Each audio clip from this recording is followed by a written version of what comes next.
Hey everyone, thanks for joining me for a special edition devlog for Dauphin, my 2D RPG about a marine biologist trying to save the ocean and its inhabitants. I say special edition because with this devlog specifically, I want to support another individual's real-life quest to save the ocean and its inhabitants, and I'm of course talking about Mr. Beast and his TeamSeas initiative. If you haven't heard of Mr. Beast, he is an incredibly talented and successful content creator here on YouTube who does some amazing things with the spoils of his labor. 2 years ago, he created and led the Team Trees initiative where every $1 donated planted a tree. This effort raised over $23 million and 9 million of those trees are already in the ground. Just over a week ago here in November of 2021, Mr. Beast launched the TeamSeas initiative, which seeks to remove 1 pound of garbage from the world's oceans and beaches for every dollar raised. The goal is to remove 30 million pounds of trash by the end of the year, and he's already raised almost $15 million, which is amazing. I unfortunately only found out about this last week, but I immediately saw the opportunity here. Many of you who've been following my progress on Dauphin since the very beginning of the project know why it is an RPG about a marine biologist. I was fortunate enough to grow up next door to my best friend on a beautiful lake back home, and I mean it when I say that he and I spent nearly every minute of our free time swimming, snorkeling, and diving in that lake, catching turtles, frogs, and dragging up what we considered to be treasure from the bottom. The connection I developed with this aquatic environment over the years had me on the path in college to become a marine biologist. I ended up as a software developer with 2 aquariums full of shrimp in my office, but my best friend Sai did become a marine biologist, and in fact he is the basis of the main player character in Dauphin. My work on Dauphin is my way of reconnecting with this important part of my life, and maybe even making the difference in the world that I could have made as a marine biologist. In Dauphin, so far in its very pre-alpha stages, the main gameplay loop involves exploring islands, discovering corrupted marine life, and saving those organisms from that corruption. Now I know we haven't talked much about the game's story yet, largely because I still have to develop 95% of it, and I don't want to venture too far into spoiler territory, but I will say this, which probably does not come as much of a surprise. The source of the corruption in Dauphin is not entirely supernatural or fictional. I fully intend to tie the corruption of Dauphin's oceans back to the impacts and pressures that humanity puts on those same oceans.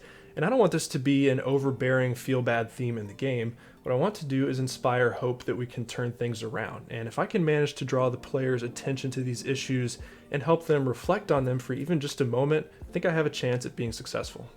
So what does that mean for this devlog? I think in support of TeamSeas, it's time to pull a somewhat smaller but very relevant gameplay mechanic for Dauphin off of the backlog, and that would be, surprise, collecting waste you find as you explore the world. I want the collection of trash to be something the player can do at any point in their play session, whether they are exploring above the water on an island or freediving down to the ocean floor. Just like in real life, you'll be able to find trash, and I want to reward the player for cleaning it up. Right off the bat, just the process of seeing a piece of trash and collecting it should be easy. I already have my item pickup and inventory systems in place. The challenge will be, of course, creating the art, but also deciding how I want to randomly spawn and distribute this waste, both across my overworld and underwater scene types. I also think this will be a great opportunity to improve the UI experience of picking up objects off the ground. Today is Tuesday morning just before work. I don't anticipate much development time this evening, so I'll just try and get organized so that I can kick things off tomorrow morning.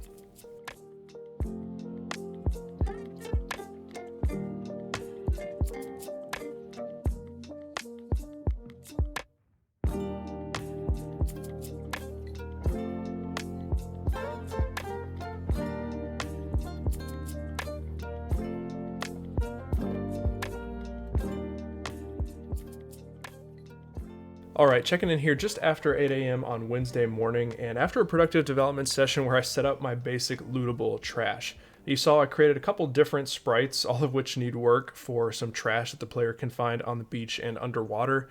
And basically what I did was create a new instance of my lootable item, which is what I've already developed here in Dauphin to help me pick up other items in-game and put them into the player's inventory. There was one hiccup here. The lootable items, as I initially designed them, really just have a sprite that expects a single texture. But I have about 6 different textures here that I might want to end up using to make the trash look a little more varied as the player is exploring the world. So what I did was write a quick extension to my lootable item script, which is called trash lootable item, and really all this does is contain a list of the different textures I've created and would potentially want to show for trash. And then when this item is ready, added to the scene tree and initialized, we just go ahead and randomize that sprite from the list. The result of this is that we can now add trash items to our scene, and each time this scene is loaded and instantiated, those trash items will appear differently to the player. So we'll go ahead and do that. We'll find our Y sort here, and instantiate some new child nodes. These will be trash lootable item.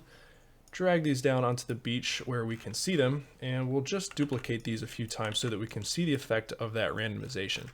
So you can see we'll expect to see these next to the research vessel here. We'll go ahead and run the game. And you can see that we have 2 cans and a 6-pack holder, which is kind of overlapping that can here. So we'll run it again just as a demo. And this time we have 3 cans. So this is working pretty well. We have a little bit of variety here in how the trash appears. And of course the player can see that they can pick it up. When you pick it up, it is added to the inventory all under one texture, just to kind of keep things less cluttered. So we're off to a good start here with our base collectible trash item, but currently I have to manually place these around the island, which is not ideal. Just like in real life, I want this trash to be kind of randomly everywhere, so I reckon I'll need to create a new trash spawner node to take care of that for me. For now, it is time to get ready for work, so I'll catch up later with some more progress.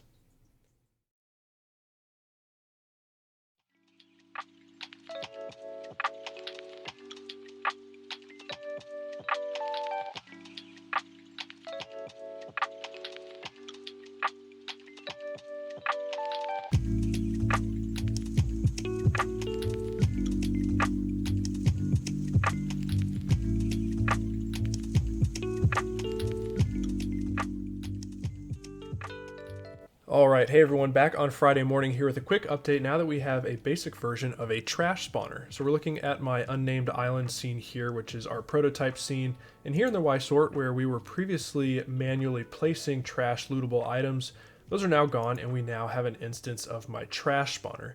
What that means is that right now you can't really see any trash visible here in the scene, but once we actually run the game, that trash spawner is going to do its magic and start placing trash in random places around the scene. So you can see we already have a few pieces here, and as we just generally explore around the island, we should see trash littered pretty randomly, kind of all over the place. The trash spawner node itself is actually not that complicated. It's just an area 2D with a collision shape, and the bounds of this collision shape are going to define where it spawns its trash. If we jump into the script, you'll see it's pretty simple, only about 40 lines here. When ready is called on this node, we're going to spawn the trash, and just like I mentioned, we're going to look at the shape of that collision shape and its extents to determine where to randomly place trash.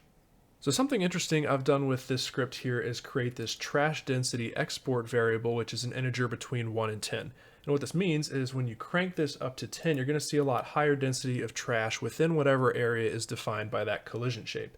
And you can see kind of how I'm doing that down here in these few lines. This variable I've highlighted should actually be called min trash in area because the value corresponds to the minimum amount of trash I might want to see at a density of 1 within the game window. So really what I'm saying here is I would probably want to see 2 pieces of trash at a density of 1 within the game's window, which is a reference resolution of 320 by 180. And as you crank this trash density up, we are multiplying that reference value here and applying it to the spawn area. So we'll do a little experiment here. The demo you just saw was at a trash density of 1, but we'll crank this up to 10 and go ahead and play. And I'm guessing this is still going to need quite a bit of work. This is a lot of trash, but you can see this will allow me to kind of customize how much trash I might want to show in specific locales on specific islands and give the player an opportunity to clean up very dense areas and be rewarded for doing so. Alright, so we've knocked out trash collection and trash spawning. There's still some work to be done here. The way the trash is sorted into the inventory is a bit confusing since it all collects underneath one texture, and I still think my item pickup indicators could be a bit more descriptive. As I work on that, I need some input from you all. How do you think the player should be rewarded for collecting this trash? Obviously, we keep collected trash in our inventory, so that opens up a lot of possibilities. Should it be tradable as currency? Should it be a crafting material? Or maybe there could be some process that the player could do to convert or recycle this trash into something more usable. Let me know what you think down in the comments. In the meantime, time for me to clean up some odds and ends here and see if I can make some big improvements to my interaction prompts.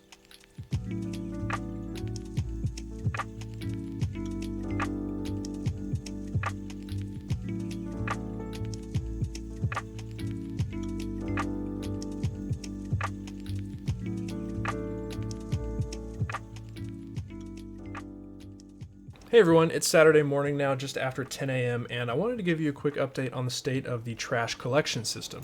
Yesterday I posed the question of how should the player use all this trash that they collect from the environment, and I'm really curious to see how y'all answered that. Last night I kind of had an idea for an answer myself, so I went ahead and took a stab at it in this morning's development session. So this is just an option, let me know what you think. If we approach a piece of trash now and pick it up, instead of it going to the inventory as trash, it will be converted automatically into a more useful type of crafting material. So if we pick up this wrapper here, we will see that paper is added to our inventory. If we pick up the 6-pack holder, it will be converted to plastic, and if we find a can, it will be converted to aluminum. So these are kind of the 3 types so far for this prototype that trash can be converted into, and I think this is just an interesting way to make the collection of trash more interesting and more useful to the player. But as we mentioned before, there's a lot of ways to do this, so let me know what y'all think. I want to hear your suggestions before I go too much further with this. So at this point, I think I'm going to pause and switch gears into improving the interaction prompt that the player uses to pick up items. That means converting that little overhead image that we see currently into something that's a little more descriptive to the player, telling them what they're about to do when they press the button and what button they actually need to press. So I'm going to get to work on that now and hopefully wrap that up this afternoon.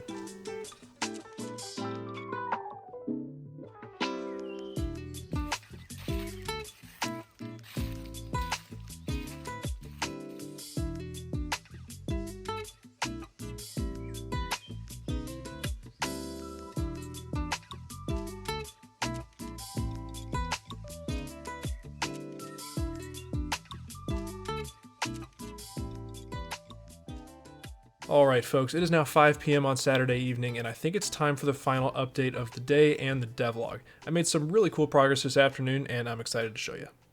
As you know, my task for the afternoon was to try and improve the way I message to the player that there is something they can interact with nearby. Previously, if you got close to an object you could pick up, it would just show an overhead bubble with an image of that item in the bubble. And similarly, if you got close to a door you could open, you'd see an overhead bubble with a sprite of a door. This worked fine, but I want to be able to convey more information with these prompts, so what I did was completely overhaul it. Now, if you get close to an item you can interact with, you see the button that you have to use to interact and an actual text prompt telling you what will happen when you press the button. Obviously, right now, please ignore the plain white ugly font. I'm going to be totally overhauling the way I'm displaying text in the future, so this will have an outline and be totally readable.